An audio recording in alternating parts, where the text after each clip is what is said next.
So over here you can see that I have a bunch of pictures, and let's say what I want to do is I want to stack them out using auto stacking.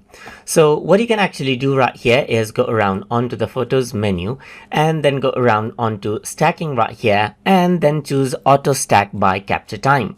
Once you do that, you can actually go ahead and choose the time right here just like this according to how you have right here. Like you can have a smaller gap of time right here just like this, which is 30 minutes, or you can have larger gaps right here like 1 hour as well. As you do that, you can see that it says there's 3 unstacked and 2 stacked photos as I do this. So now it'll take out the time frame for when the photo was edited or captured, and then if you were to stack it out, it's stacked out just like this. So there's 2 and 15 right here. So if I were to go ahead and expand this, then you can see that this is what you have. You can also go ahead and expand out this particular photo right here, and that is what you have.